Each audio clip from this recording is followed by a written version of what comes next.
All right. On today's episode of Fix Your Own Home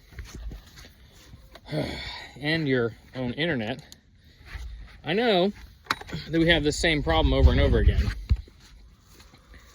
In the farm field across the street, the Verizon cable is laying on top of the ground. About this time every year, and one of the times the farmers are working the field, they grab the cable because they go as wide as they could possibly go to get as much territory as they could possibly get, and they always seem to snag that cable and pull it, either cut it, pull it out of the box on one end or the other. Or this year, I found the spot where they fixed it last year. They have a little splice that both wires come up into and it connects in the middle, and they clearly pulled one wire out of that splice. So I'm following through Verizon's steps, and the first thing that they say, of course, is, well, we ran a test and your line works fine. Well, there's no way it works fine, because I think that the problem is moisture in that connection, more so than the wires actually pulled apart, because it's intermittent. It worked fine yesterday, but then it rained and now it's not working. So I'm following their protocol, which is I went through their automated system, and now I need to pull this box open and plug a regular phone into it to see if I have a dial tone. In which case, then I can call them back and we can talk about their problem. If I can balance this somewhere. Oh, it's gonna fall.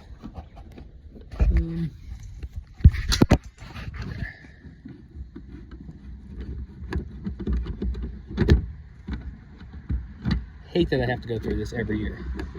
You know, what does it take for them to come bury the line? That's what I want to know.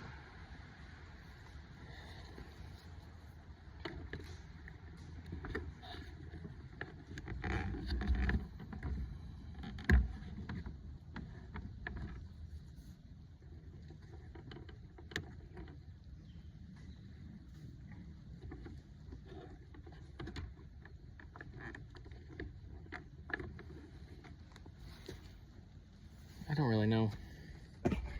Here's just what this looks like inside here. So obviously this goes in my house. This comes from the pole from that conduit. So I gotta get that unplugged and plug my phone in there. Should put you on a tripod.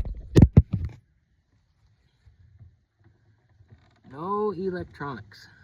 No shit. Oh, look. Okay. All right, sorry, pop this little dory thing out of the way. And there's a plug. Let's plug the phone in. See if I can get a dial tone. Oh, dude.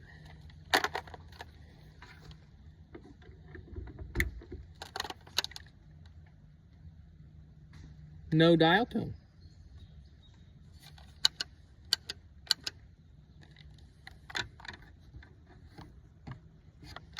Negative. All right. So now I can call them back and tell them that don't have a dial tone, and we can continue this process. I'll let you know where it goes. All right, update on the Verizon situation. They were super helpful. I got to talk to an American, and they're gonna send a guy out tomorrow to help us out. So I'm uncovering the buggy. I'm going to run over with the weed eater and kind of just clean up the area where it's broken. I'll show you guys some clips of the broken spot while we're over there. And yeah, I'm pretty excited. They also added that on their notes, they were going to look in to the practicality of burying the line for us. So maybe this won't be a problem ever again. So kudos to Verizon. I'll update you when we're back on the other side. We're on the other side of the road. I got a good spot weed eater to path down off the hill. Here is our issue. If you look, you can see that is wide open They got some paste or something smashed in there. There, you get a good angle on it. You can see the bare wire. Sorry for the poor videoing, but you get the gist of it. That's their connection. I assume that was a cut from the past that they spliced, and I'm assuming that's the problem. Like I said, they're coming tomorrow midday. I'll be at work, but I 100% will be looking forward. They said that I think they typically call when they're here, so I'm looking forward to their answer and if they can fix it. And with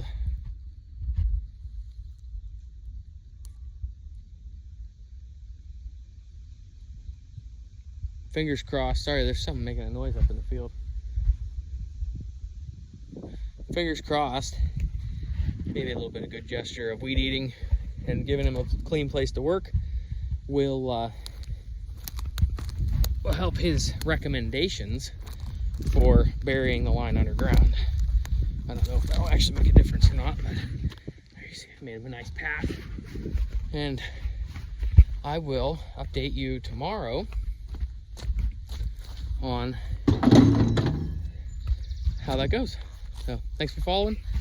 Like I said, I'll give you a clip tomorrow after I hear back from Verizon.